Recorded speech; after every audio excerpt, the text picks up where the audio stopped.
there's another article that came out yesterday, about somebody with a million plus followers on TikTok, so regarded as an influencer, who is basically being not deplatformed, but watching her follower base evaporate for the crime of appearing to go to the Charlie Kirk Memorial at Cardinal Stadium last week. And her statement is quite fair, which is, okay, so she stays away from politics normally. Okay, most people believe she was left-leaning. Because she attended, people have accused her of being a supporter of Trump and the MAGA movement. But her response is, yep, I'm not. I went to the memorial for Charlie Kirk, a man who was brutally assassinated in front of thousands of people, a man who has a family who will never get to see him again, and despite our differing beliefs, a man who did not deserve to die. I do not agree with a lot of what Kirk preached, but did not think that he deserved to be killed. And seeing the response from people celebrating his death only made her more disturbed. I did not go to the memorial to align myself with any political views or make a political statement. She went to pay her respects. That's very mature. It's a very mature response, but she's being attacked for it, and she's like, well, how insane is what you're pushing? How insane is that? And it's like, you don't have to agree with the political beliefs. You shouldn't celebrate that the death took place. And it's to the point, okay, she had pretty much 1 million at the start of the week and has lost 12% so far. It's now down 20%. And it's like, why?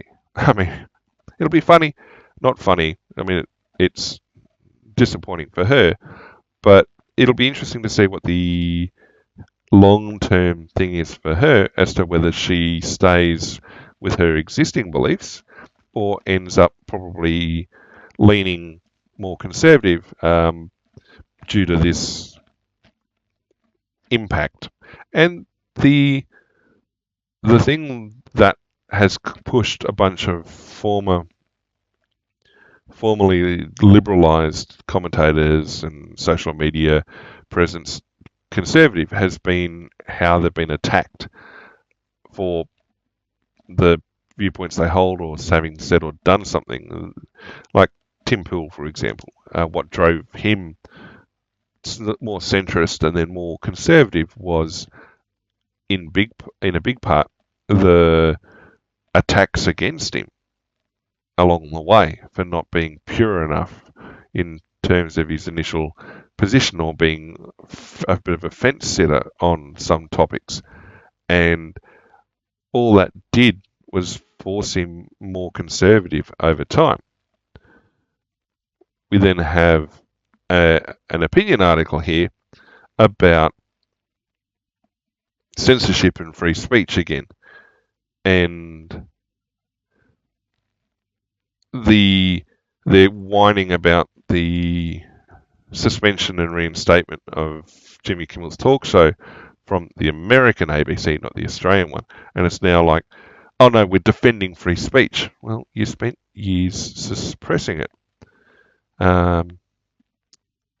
Plenty of people put up examples from Kimmel's past of the horrible things that he said or did, times that he celebrated in the cancellation of others, in particular Roseanne, and basically saying that it was justified that she got cancelled for things she said. So, yeah, all of a sudden people come crawling out of the woodwork saying, oh, no, we're for free speech, he should be allowed to say and do those sort of things. I've been listening to, there's a podcast I listen to that declares themselves centre-left, but they are well, they like to think they're centrist, but you listen to their ranting and raving, and when they get worked up over things, and they talk about the media sources that they look at, they're all echo chambers. They're all echo chambers. There's nothing in their media source selection. There's a couple that are centrist, slightly, but everything else is hard left. And to the point that there's a lot of self-referential articles and content that they produce and circular reasoning, all that sort of stuff. But these people were firm advocates of the No Kings protests. They were very, very firm advocates and claimed that they were part of the protests in Los Angeles earlier on this year. They cried about the threat of the wildfires over Christmas, New Year, but they refused to call their local and state politicians to account for any of it. It was a problem at the federal level. They constantly blame anything Trump's doing as being some sort of hardcore Christian nationalist movement. They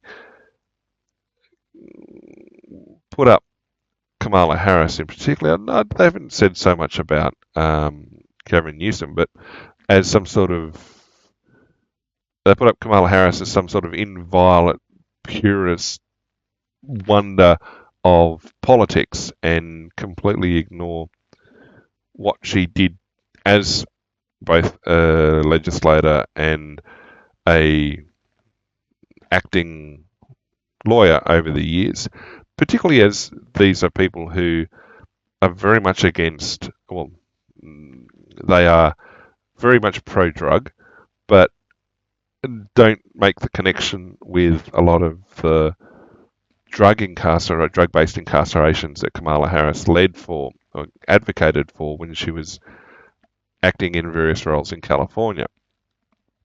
They have a logical disconnect on that. But these people are crying and carrying on about censorship. They recognise they did celebrate Charlie Kirk's death and sailed very close to the wind for getting their entire network shut down, but claim that they're for free speech. They want to prevent anybody who's even slightly conservative from having a voice or representation or being able to defend against, quite frankly, the slander they put out about them. But it was funny. Well, it was clear when, for example, RFK Jr.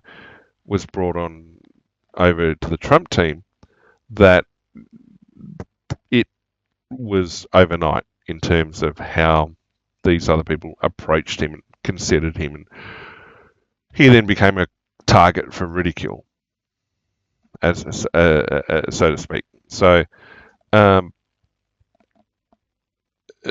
they're pushing about, oh, we need to have free speech, but as it says here, 3/4 of Democrats in 2023 believe the government had a responsibility to limit inaccurate or hateful social media posts.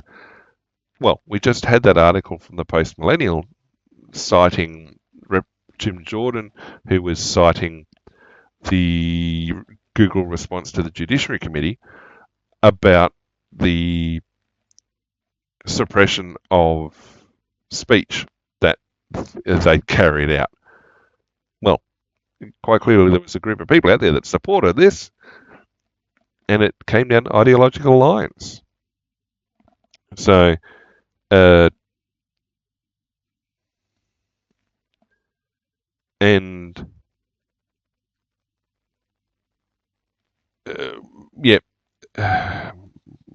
asked with clear relish whether social media companies shouldn't be open to lawsuits for publishing what she and the government deemed to be misinformation on the COVID-19 vaccines. It's like, okay, wait. You're some random talking head, and you're saying that we want the politicians to determine what's misinformation. It's like, well, no. And it's just difficult. So they're basically saying that, oh, no, we've been protectors of free speech. It's like, well, no, you haven't. You've been um, suppressing it. You've been forcing it to be suppressed. And so the lab leak hypothesis was clearly suppressed. It was claimed to be misinformation. Yet there was statements made in committee in Congress that yes, there had been work done at the nearby biolab on coronavirus type viruses, and well, it looked for all money like it was a lab leak, but you couldn't talk about it. You couldn't even suggest that as a possibility without being suppressed. And that Zuckerberg was here's another example of Zuckerberg complaining about it. So it was just,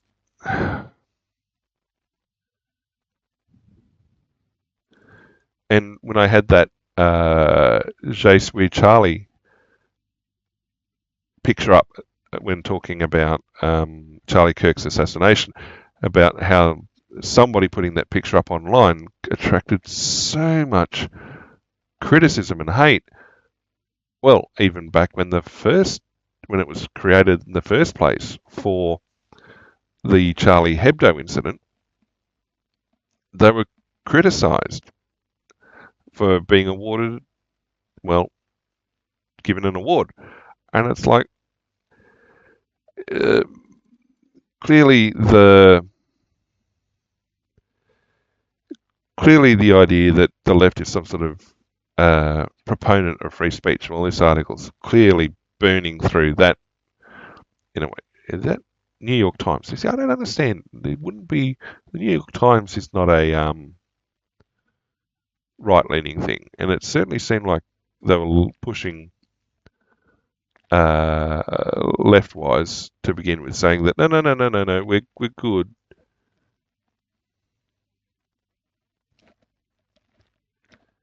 It's just, yeah.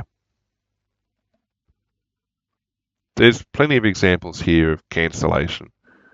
So the idea that, oh no, it's a unique and dangerous effort to cancel Kimmel. But yeah, I wonder if this is actually the guy that's the nominal